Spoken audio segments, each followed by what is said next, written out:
and the All Indiana Podcast Network. This is the News 8 Daily 8 Podcast, a Wish TV News 8 update.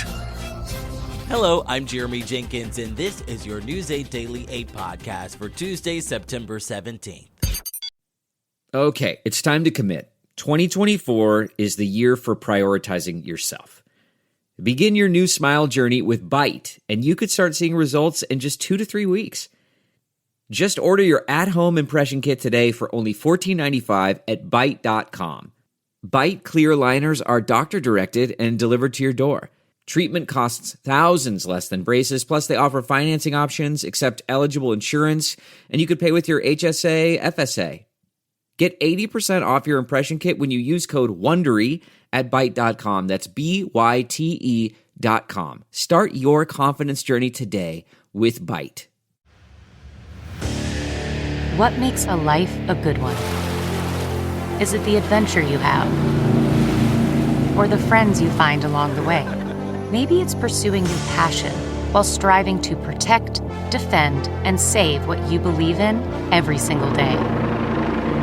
So, what makes a life a good one?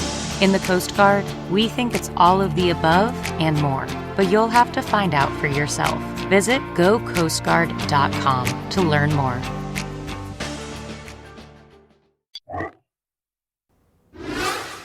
We begin with an update to a story we've been following for weeks. The man wanted for a deadly police chase in Plainfield has been arrested. Brian Goodman was taken into custody in Indianapolis. He's currently being held at the Hendricks County Jail. The crash happened August 30th when Avon police say they tried to pull Goodman over. During that chase, investigators say Goodman crashed at US 40 and Smith Road, killing 78-year-old Barbara and Benny Williams and injuring a police officer. Police say Goodman had other outstanding warrants at the time of the crash and chase. On the east side, 7 people were arrested for spinning at intersections over the weekend. ITMate's Cody Fisher reports. The corner of Emerson and English is one of the intersections that was taken over by cars this weekend. To get a true sense of exactly what happened here, you have to see it from the sky. A dark, oily-looking ring dominates the middle of the intersection. Security camera video from 3 o'clock this morning from a nearby gas station shows that ring was likely caused when people lit a ring of fire in the intersection. 2 minutes before that, the same security camera caught a car taking over the intersection to do a burnout. You can then see someone pull a barricade into the intersection to block off traffic from going through. You cannot and will not get away with this behavior in our community. You put the community at risk with your reckless and irresponsible behavior. And if I can get a hold of your car, I'm going to take your car too. IMPD Chief Chris Bailey was livid about what happened over the weekend during a news conference Monday. The irresponsible, reckless behavior, this is the most that I've seen in a long time. Most upsetting for him is what happened to his officers when they arrived to break up the street takeover. I can only imagine what's going through their head, especially as 20 people with masks and baseball bats approach your car when you're just trying to do your job. Some of those people threw baseball bats, rocks, bottles, and other things at the police, shattering windshields and denting hoods. Bailey explained why it was so difficult to prevent this from happening to begin with. They just moved from place to place and we ended up chasing them around all night long, is what the typical pattern is. This is another of the 5 locations involved in the takeovers this weekend.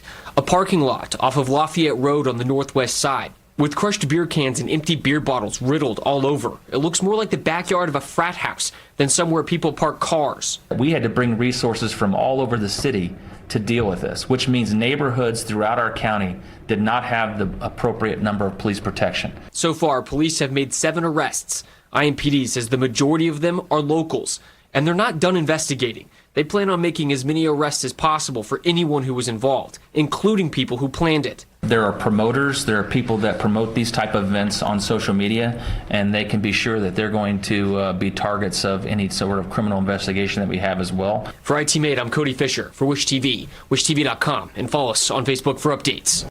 On to a story making national headlines. The U.S. Attorney in Manhattan says hip-hop mogul Sean Diddy Combs has been arrested in New York.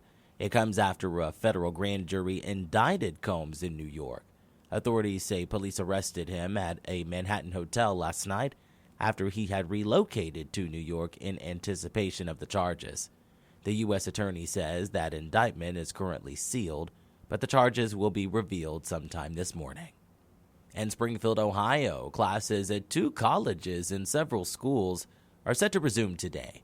They were closed yesterday due to threats made related to bogus claims about Haitian immigrants who live in the area. The false claims that immigrants are stealing and eating pets have been amplified by former President Donald Trump, his running mate Senator J.D. Vance, and far-right figures on social media. The mayor of Springfield says it has to stop. And it's disconcerting that, they keep doubling and tripling down with what we're asking them to stop talking about. Springfield is a good place. We're a wonderful people. We're not imploding on each other as far as a community. We're doing, we're really for each other in this community. Ohio's Republican governor also criticized the rhetoric against immigrants.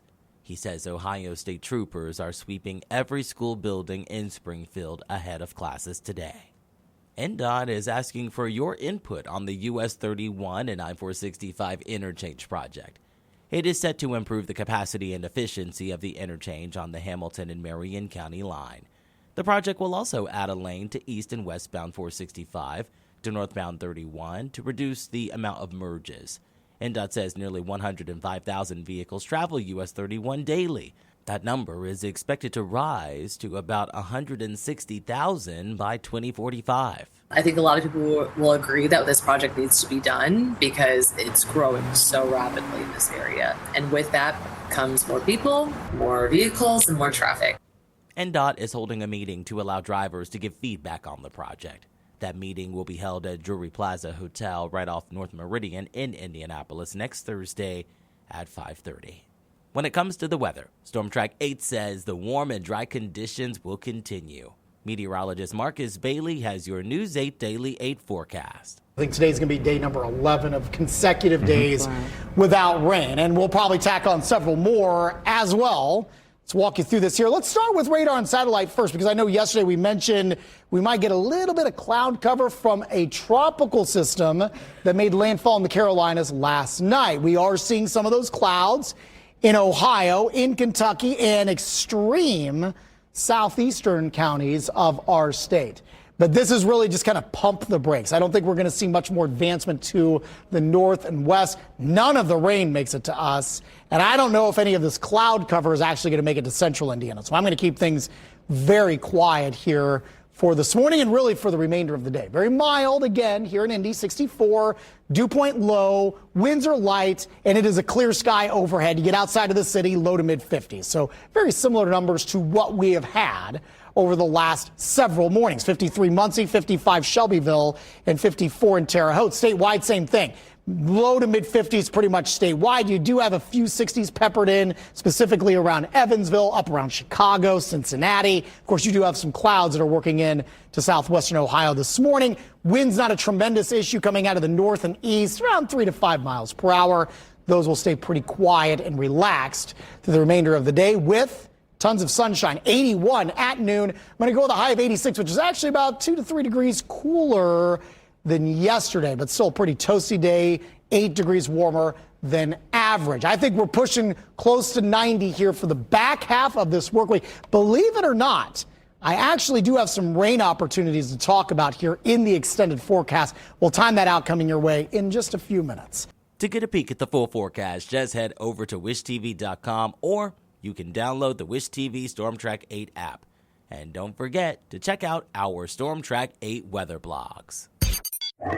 Whether you're scouring business financial sites or listening to economics podcasts like this one till your ears ring, you'll find there's no surefire secret to successfully managing your company's finances for the future. It turns out you might just need to pair with PNC Corporate and Institutional Banking, whose team of dedicated relationship managers bring 160 years of experience, pragmatic advice, and an array of tools and tech to scale to any size business. In fact, they're so tuned in to what you need, they knew you'd be listening to this podcast. As for that ringing in your ears, that's the brilliant sound of success. PNC Bank, brilliantly boring since 1865. PNC and PNC Bank are registered marks of the PNC Financial Services Group, Inc., PNC. Copyright 2024, the PNC Financial Services Group, Inc., all rights reserved. Let's wrap things up with a celebration. The Colts are gearing up for National Hispanic Heritage Month with a book fair and football camp. The fun kicks off at 10 this morning for the elementary students of Clarence Farrington School. Students will be able to pick out 2 free books, as well as time for individual reading and photos and autographs with Colts cheerleaders. Then the students will have a brief football camp to teach grades 2 through 5 the fundamental skills of 6 different positions. This has been your News 8 Daily 8 podcast for Tuesday, September 17th.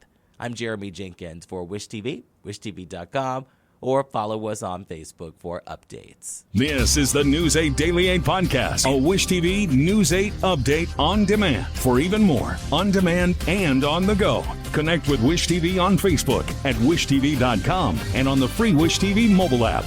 Thank you for listening, and be sure to like, subscribe, and follow this podcast for updates every weekday morning on the All Indiana Podcast Network and wherever you get your podcast.